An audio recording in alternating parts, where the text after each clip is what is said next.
உறுப்பினர் காமராஜ். மாண்புமிகு பேரவைத் தலைவர் அவர்களே, உட்காருங்க. மாண்புமிகு உறுப்பினர் உட்காருங்க. இப்ப நான் 7வது முறையா நீங்க பேசும்போது உட்காருங்க, தயவுசெய்து உட்காருங்க. பரவாயில்ல, அதனால ஒண்ணு இல்ல. 7வது முறையா முதலமைச்சர் வாழ்த்துறேன். பேசுறேன், அவர் அனுமதிங்க, அவர் அனுமதிங்க. நான் இவங்க குறுக்கிட்டதுனால 7வது முறையா நான் எந்திரிச்சிருக்கிறேன். 7வது முறையா மாண்புமிகு முதலமைச்சர் அவர்களை நான் வாழ்த்த கடமைப்பட்டிருக்கேன். ஏன்னா ஒருவரை முதலமைச்சரை வாழ்த்தும் போதும் இடையில உறுப்பினர்கள் குறுக்கிடுவதும் நான் உட்கார்றதும் இப்ப இது 7வது முறை. மாண்புமிகு பேரவைத் தலைவர்களே, நீங்கள் ஒரு உறுப்பினர் அழைக்கும் போது இன்னொரு உறுப்பினர் குறுக்கிட்டால் நாளைக்கு நானும் குறுக்கிடுகிற ஒரு வாய்ப்பு ஏற்படும். உறுப்பினர் காமராஜ் பேச அனுமதி அளித்து பேசுங்க. நீங்க என்ன பேச சொல்லிட்டாங்கன்னு. ஆமா, நம்ம பிரச்சனை தான் காவேரி பிரச்சனை. நீ ஒருத்தருக்கு ஒருத்தர் பேசிக்க வேண்டாம். நீங்க ஒருத்தருக்கு ஒருத்தர் பேச வேணாம். மாண்பு உறுப்பினர் காமராஜ் பேச அழைத்து பேசுங்க. அவை முன்னவர் மாண்பு பேரவைத் தலைவர் அவர்களே, அவருடைய கட்சியின் சார்பாக மாண்பு தளவாய் சுந்தர் அவர்கள் விளக்கம் அளித்ததற்கு பிறகு மாறி மாறி எல்லோரும் பேச வேண்டும் என்று சொன்னால் அதற்கு கால அவகாசம் வேண்டும். ஆகவே உங்கள் சார்பாக உங்களுடைய கட்சியினுடைய உறுப்பினர் தெளிவாக இங்கே சொல்லி இருக்கிறார் என்பதை தெரிவித்துக் கொள்கிறேன். மாண்புமிகு காமராஜ் பேசுங்க. மாண்புமிகு பேரவைத் தலைவர்களே, 8வது முறை நம்ம உறுப்பினர்கள்லாம் கமெண்ட் அடிக்கிறாங்க. முதலில் இந்த தனது பிறந்த நாளை கொண்டாடும் மாண்புமிகு தமிழ்நாடு முதலமைச்சர் அவர்களுக்கு எனது உளமார்ந்த பிறந்தநாள் நல்வாழ்த்துக்களை தெரிவித்துக் கொள்கிறேன்.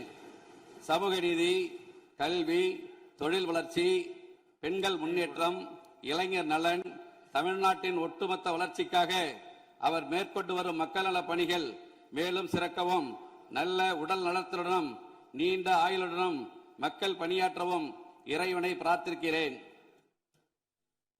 மாண்புமிகு பேரவைத் தலைவர்களே, அவையில் இருக்கும் அனைவருக்கும் எனது அன்பான வணக்கங்களை தெரிவித்துக் கொள்வதோடு ஆளுநர் பேருரைக்கு நன்றி தெரிவிக்கும் தீர்மானத்தின் மீது பேச வாய்ப்பளித்த மாண்புமிகு பேரவைத் தலைவர் அவர்களுக்கும் மாண்புமிகு முதலமைச்சர் அவர்களுக்கும் முதற்கண் எனது நன்றியினை தெரிவித்துக் கொள்கிறேன்.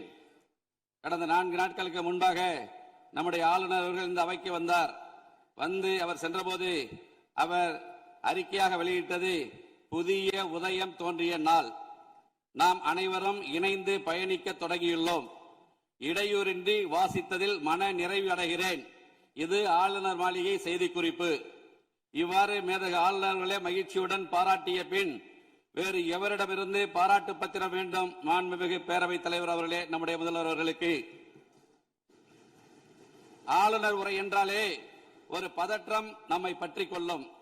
ஆனால் இந்த முறை அவை தொடங்கியவுடனே தமிழ்தாய் வாழ்த்து கம்பீரமாக ஒலித்தது. தேசிய கீதமும் பெருமையாக இசைத்தது.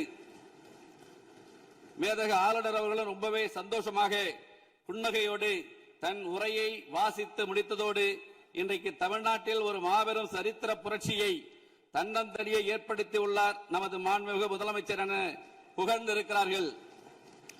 இதைவிட இந்த அரசுக்கு வேற என்ன பெருமை வேண்டும்? மாண்புமிகு பேரவைத் தலைவர் அவர்களே, நமது முதலமைச்சர் நாற்காலியில் வந்து உட்கார்ந்தவுடனேயே அரசுக்கும் ஆளுநர் மாளிகைக்கும் நடுவில் இருந்த எல்லைக்கோடு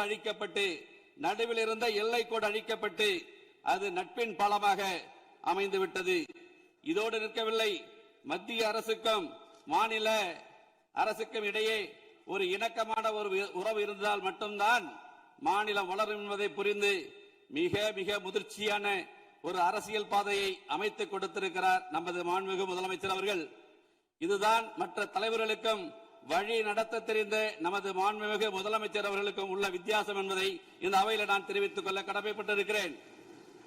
மாண்புமிகு பேரவைத் தலைவர்களே, 4 நிமிஷம் ரொம்ப கூட போயிட்டு பேரவைத் தலைவரே, 7 தடவை கொஞ்சம் குறைச்சிங்க. மேல 4 நிமிஷம் 17 நிமிஷம் ஓடி வச்சு 8 தடவை எழுந்திருக்க மாண்புமிகு பேரவைத் தலைவர் 5 நிமிஷம் கூட அனுமதிக்கணும். மாண்புமிகு பேரவைத் தலைவர்களே, நம்பிக்கையில் சிறந்தது தன்னம்பிக்கை. தன்னால் எதையும் சாதிக்க முடியும் என்ற நம்பிக்கை தான் தன்னம்பிக்கை. இந்த தன்னம்பிக்கை தாரக மந்திரமாக கொண்டு தடைகளை தகர்த்தெறிந்து இந்த விசில் புரட்சி மூலம் தமிழ்நாட்டில் நல்லாட்சி அமைய வேண்டும், இந்தியாவிலேயே தமிழ்நாடு முதன்மை மாநிலமாக விளங்க வேண்டும் என்ற தமிழக மக்களின் எதிர்பார்ப்பை பூர்த்தி செய்ய தற்பொழுது பூர்வாங்க நடவடிக்கைகள் தொடங்கப்பட்டுள்ளது என்பதை மகிழ்வுடன் தெரிவித்துக் கொள்கிறேன். மாண்புமிகு பேரவைத் தலைவர் அவர்களே, ஆளுநர் உரை மீதான நன்றி தெரிவிக்கும் தீர்மானத்தின் மீது எனது உரையை நிகழ்த்துவதற்கு முன்பாக எனது மன்னார்குடி சட்டமன்ற தொகுதி தொடர்பான 2-3 கோரிக்கை தான். பேரவைத் தலைவர்களே, மன்னார்குடியில் 125 ஆண்டு நகராட்சி, மன்னார்குடி நகராட்சி இதுவரை ஒருங்கிணைந்த நீதிமன்ற வளாகம் அங்கே இல்லை. பல முறை முயற்சித்தும் நீதிமன்ற வளாகம் இங்கே இல்லை. அதை போல விளையாட்டில் ஆர்வம் உள்ளவர்கள் அதிகம் இருக்கிற பரவாக்கோட்டை மற்றும் உள்ளிக்கோட்டை பகுதியில் விளையாட்டு அரங்கம் அமைத்து தர வேண்டும். நீடாமங்கல பேரூராட்சி பழமையான பேரூராட்சி, இதுவரை அங்கே பேருந்து நிலையம் அமைக்கப்படவில்லை. அமைப்பு தர வேண்டும் என்கிற எனது வேண்டுகோளை வைக்க விரும்புகிறேன். நீடாமங்கல ஊராட்சி ஒன்றியத்தை வடுவூர் தலைமையிடமாக கொண்டு ஒரு ஊராட்சி ஒன்றியம் அமைத்து தர வேண்டும் என்கிற வேண்டுகோளை வைக்க விரும்புகிறேன். அதே போல இடமலை கிராமத்தில் கைப்பந்துக்கென உள் விளையாட்டு அரங்கம் அமைப்பு தர வேண்டும் என்ற கோரிக்கையை வைக்க விரும்புகிறேன். மாண்புமிகு பேரவைத் தலைவர்களே, பெரியார் பகுத்தறிவு சித்திரம் தீட்டினார் பெரியார், பெருந்தலைவர் காமராஜர் கல்வி சித்திரம் தீட்டினார் காமராஜர், பேரறிஞர் அண்ணா சுயமரியாதை சித்திரம் தீட்டினார் பேரறிஞர் அண்ணா, புரட்சி தலைவர் எம்ஜிஆர் சத்துணவு திட்டம் தீட்டினார் புரட்சி தலைவர் எம்ஜிஆர், புரட்சி தலைவி அம்மா அவர்கள் பசிப்பிணி போக்க அம்மா உணவு என்ற அற்புதமான திட்டத்தை தீட்டினார். நம் முதல்வர்கள் அமைதி புரட்சி என்ற திட்டத்தை தமிழ்நாட்டில் அமைதி நிலவ வேண்டும் என்று திட்டம் தீட்டிக் கொண்டிருக்கிறார் என்றால் அது மிகையாகாது. ஆளுநர் உரைக்கு நன்றி தெரிவிக்கும் தீர்மானத்தின் மீது ஒரு சில உறுப்பினர்கள் சட்டம் ஒழுங்கு சீரழிந்து விட்டது என்று பேசினார்கள். இந்த சூழ்நிலையில் கொலை, கொள்ளை, பாலியல் துன்புறுத்தல்கள் ஒரு சில மாதங்களுக்கு கட்டுக்குள் கொண்டு வருவது என்பது யாராலும் இயலாத காரியம். அவற்றை எல்லாம் சரி செய்ய காவல்துறையை மக்களின் நண்பனாக மாற்றி தமிழ்நாட்டில் சட்டம் ஒழுங்கை நிலைநாட்டும் முயற்சியில் மாண்புமிகு முதலமைச்சர் அவர்கள் தீவிரமாக ஈடுபட்டு வருகிறார்கள்.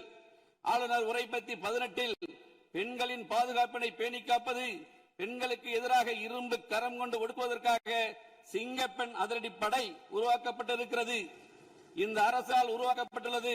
இதனால் சட்டம் ஒழுங்கு கட்டுப்பாட்டுக்குள் வரும் என்பதில் எல்லளவும் சந்தேகமில்லை. ஆளுநர் உரை பத்தி 19 போதைப் பொருள் தடுப்பு சிறப்பு படை அனைத்து மாவட்டங்களிலும் உருவாக்கப்படும் என்று குறிப்பிடப்பட்டிருக்கிறது. இந்த சிறப்பு படை அமைக்கப்பட்ட பின் போதைப் பொருள் நடமாட்டம் கட்டுக்குள் கொண்டு வரப்பட்டு இதன் மூலம் சட்டம் ஒழுங்கு சீராகும் என்பதில் எல்லளவும் சந்தேகமில்லை. தமிழ்நாட்டின் அடையாளமாக தமிழ் மொழி உள்ளது. உலகத்தோடு நாம் போட்டி போட ஆங்கில மொழியும் தேவை. இந்த இரு மொழி கொள்கையில் இந்த அரசு எவ்வளவு உறுதியாக இருக்கிறது என்பதை ஆளுநர் உரை தெளிவுபடுத்தியுள்ளது. இது வெறும் பேச்சல்ல, இது செயல் அரசு என்பதை நிரூபித்திருக்கிறது. தமிழ்நாட்டின் நிதி சுமை குறித்து வெள்ளை அறிக்கை வெளியிட்டுள்ள இந்த அரசு அரசின் வருவாயை பெருக்குவதும் திசை மாறி சென்ற அரசு வருவாயை அரசின் கருவூலத்திற்கு எடுத்துச் செல்லும் வகையிலும் மதுபான உற்பத்தியாளர்கள் மீது கூடுதல் சிறப்பு கட்டணம் விதித்துள்ளது உண்மையிலேயே வரவேற்கத்தக்கது. இதன் மூலம் அரசுக்கு 1000 கோடி ரூபாய் கூடுதல் வருவாய் கிடைக்கும் என்ற நிலை ஏற்பட்டுள்ளது. அதே போல கனிமங்கள் மூலமாக கிடைக்கும் வருவாயை இரட்டிப்பாக்க அரசு தீவிரமாக முயன்று வருவதாக ஆளுநர் உரையில் குறிப்பிடப்பட்டுள்ளது வரவேற்கத்தக்க ஒன்றாகும். இதேபோன்று வாக்குறுதியை நிறைவேற்றும் வகையில் 2 மாதங்களுக்கு 500 யூனிட் மின்சாரம், 200 யூனிட் இலவச மின்சாரத்தை வழங்க உத்தரவிட்டுள்ளது. இதனால் ஏழை எளிய நடுத்தர மக்களின் நிதி சுமை வெகுவாக குறைந்து மகிழ்ச்சியில் இருப்பதை கண்கூடாக காண்கிறேன் என்பதை இங்கே நான் சுட்டிக்காட்ட கடமைப்பட்டிருக்கிறேன். இந்த அரசை ஆதரிக்கும் கூட்டணி கட்சிகளுக்கு மதிப்பளிக்கும் வகையில் அந்த கட்சிகளுக்கு ஆட்சியிலும் அதிகாரத்திலும் பங்களித்துள்ளது தமிழ்நாட்டு அரசியலில் ஒரு மறுமலர்ச்சியை, ஒரு புத்துணர்ச்சியை ஏற்படுத்தியுள்ளது என்பதை நான் பாராட்ட கடமைப்பட்டிருக்கிறேன். பொதுமக்கள் நலனை கருத்தில் கொண்டு 717 மதுபான கடைகளை மூடியது, பயிர்க்கடன் பெற்ற விவசாயிகளுக்கு கடன் தள்ளுபடி செய்தது, கல்வியை பொது பட்டியலில் இருந்து மாநில பட்டியலுக்கு மாற்ற நடவடிக்கை எடுத்தது, கச்சத்தீவு பிரச்சனைகளுக்கு தீர்வு காண மத்திய அரசை வலியுறுத்தியது உண்மையிலேயே வரவேற்கத்தக்கது. அதற்காக இந்த அரசை நான் மனதார பாராட்ட கடமைப்பட்டிருக்கிறேன். ஆளுநர் உரை பத்தி 31 பல்கலைக்கழகங்கள் மற்றும் உயர்கல்வி நிறுவனங்களில் நீண்ட காலமாக காலியாக உள்ள உதவி பேராசிரியர் மற்றும் ஆசிரியர் பணியிடங்கள் தகுதி மற்றும் திறன் அடிப்படையில் வெளிப்படையான முறையில் நிரப்ப போர்க்கால அடிப்படையில் நடவடிக்கை எடுக்கப்படும் என்ற அறிவிப்பை படித்த இளைஞர்களிடையே பெருத்த மகிழ்ச்சியை ஏற்படுத்தியுள்ளது. இந்த அறிவிப்பை இளைஞர்கள் அரசு வேலை பெற வழிவகுக்கும். இதை நான் மனதார வரவேற்கிறேன். காவேரி விவகாரம், அதை பற்றி பேசக்கூடாது என்று மாண்புமிகு பேரவைத் தலைவர் குறிப்பிட்டீர்கள். இது மற்றவருக்கு வேண்டுமானால் அது நீர், எங்களுக்கு அது உயிர். இங்கே டெல்டாவில் இருக்கிற அனைத்து சட்டமன்ற உறுப்பினர்களுக்கும் அது நீர். அதாவது விவசாயிகள் நலனை பாதுகாப்பதற்கும் தமிழ்நாட்டு மக்கள் எதிர்பார்ப்பை நிறைவேற்றுவதற்கும் சட்ட ரீதியாக எப்படி எதிர்கொள்வது என்பதை பற்றித்தான் தீர்மானம் முழுமையாக நிறைவேற்றியிருக்கிறார்கள். அருள் கூர்ந்து மேகதாது பற்றி பேச வேண்டாம் என்று கேட்டுக்கொள்கிறேன். அன்புமிகு பேரவைத் தலைவர்கள், நான் உள்ள போல காவேரி எங்களுக்கு உயிர், டெல்டா மாவட்டங்களுக்கு உயிர். இங்க இருக்கிற மற்றவர்களுக்கு அது நீர், எங்களுக்கு உயிர். மாடு கட்டி போரடித்தால் மாளாது என்று சொல்லி யானை கட்டி போரடித்த எங்கள் பகுதி. சோழ வளநாடு இந்த நாட்டிற்கே சோறு போட்டது என்று கூறிய பகுதி எங்கள் பகுதி. அந்த பகுதி வந்து உணர்வோடு பேசுகிறோம். கர்நாடகா இந்த விஷயத்தில் ஒற்றுமையாக இருக்கும் போது தமிழ்நாட்டில் இருக்கிற நம்முடைய மக்கள் பிரதிநிதிகள் ஒற்றுமையாக இருக்க வேண்டும் என்கிற வேண்டுகோளைத்தான் நான் இங்கே வைக்க விரும்புகிறேன். அதற்குள் நான் செல்ல விரும்பவில்லை. எனக்கு பேச வேண்டிய டயத்துக்கு பிறகு 8 தடவை நான் எந்திரிச்சிருக்கேன். அதனால நான் அதுக்குள்ள போகல என்பதை வலியுறுத்தி கேட்டுக்கொண்டு நல்ல வல்லுநர்களை கொண்டு இங்கே பேசிய ஒருமித்த கருத்தோடு அந்த தீர்மானத்தை, அந்த முதலமைச்சர் கொண்டு வந்த சிறப்பு வாய்ந்த தனி தீர்மானத்தை நல்ல வல்லுநர்களை கொண்டு சிறப்போடு நாம் அதை ஏற்க வேண்டும் என்கிற வேண்டுகோளை மட்டும் வைத்து அதற்குள் நான் நுழைய விரும்பவில்லை. ஆளுநர் உரை பற்றி 32 காவேரியில் தமிழ்நாட்டிற்குள்ள உரிமையை உரிய காலத்தில் பெற நடவடிக்கை எடுக்கப்படும் என்ற அறிவிப்பு பாராட்டுக்குரியது. நிலத்தடி நீர்மட்டத்தை உயர்த்தவும் மழைக்காலங்களில் ஒரு நீரை சேமிக்கவும் ஏதுவாக ஏரிகள் மற்றும் குளங்கள் பராமரிப்பு திட்டம் ஒவ்வொரு ஆண்டும் செயல்படுத்தப்படும் என்ற ஆளுநர் உரையில் அறிவிக்கப்பட்டுள்ளது மிகுந்த மகிழ்ச்சி அளிக்கிறது. இதற்காக இந்த அரசை நான் பாராட்ட கடமைப்பட்டிருக்கிறேன். இதேபோன்று கடலுக்கு செல்கிற நீரை தடுக்க வகையிலும் மழை நீரை சேமிக்கும் வகையிலும் தேவையான இடங்களில் தடுப்பணைகள் கட்ட நடவடிக்கை எடுக்கப்படும் என்ற அறிவிப்பு உண்மையிலே வரவேற்கத்தக்கது. ஆளுநர் உரை பற்றி 36 முல்லை பெரியார் அணை பகுதியில் பழுது பார்க்கும் பணிகளை மேற்கொள்ளவும் அணையின் நீர்மட்டத்தை உயர்த்தவும் கேரள அரசின் புதிய அணை கட்டும் முயற்சியை தடுக்கவும் நடவடிக்கை எடுக்கப்படும் என்று குறிப்பிடப்பட்டிருக்கிறது. உண்மையாக வரவேற்க நான் கடமைப்பட்டிருக்கிறேன். தமிழ்நாட்டில் உள்ள நதிகளை முதல் கட்டமாக இணைப்பது